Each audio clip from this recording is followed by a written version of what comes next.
Hello dear lovely students, you are welcome to ASEAN Short Clips.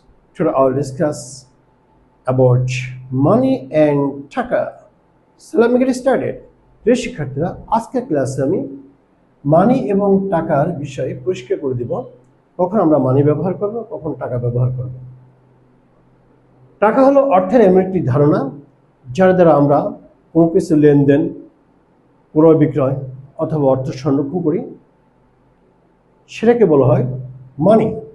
আর টাকা হলো অর্থের এমন একটি ক্ষুদ্র ইউনিট যার দ্বারা আমরা কোনো কিছুর মূল্য নির্ধারণ করে থাকি।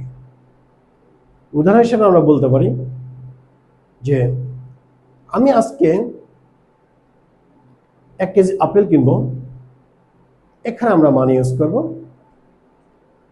আর যদি বলি আজকে 1 কেজি আপেল আমি 220 টাকা দিয়ে কিনবো, তার মানে এখানে এই টাকাটি হচ্ছে মানির একটি ক্ষুদ্র একক। এই আপেলটি আমরা টাকা দিয়েও কিনতে পারি, ডলার দিয়েও কিনতে পারি, রিঙ্গিট দিয়েও কিনতে পারি, দিনার দিয়েও কিনতে পারি। এইগুলো হচ্ছে ইউনিট। এখন মানি কেন প্লুরাল হয় না? মানি প্লুরাল হয় না এই জন্যই, মানি একটি আনকাউন্টেবল নাউন অথবা ম্যাস নাউন। আনকাউন্টেবল নাউন হলো সেই নাউন বা সেই জিনিসকে নির্দেশ করে যে জিনিস গণনা করা যায় না, শুধু ওজন করা যায়, পরিমাপ করা যায় বা পরিমাণ নির্দেশ করা যায়, সেটাকে আমরা আনকাউন্টেবল বা ম্যাস নাউন বলি। ম্যাস বলা হয় এই জন্য, ম্যাস হলো এমন একটি জিনিস, জমাটবদ্ধ জিনিস, যেটাকে গোনা যায় না, এটাকে পরিমাপ করা হয়।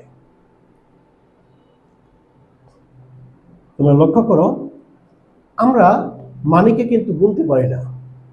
আমরা বলতে পারি না এ মানি, মিনি মানি, 3 ওয়াটার, এই ধরনের কোনো ওয়ার্ড আমরা ব্যবহার করতে পারি না।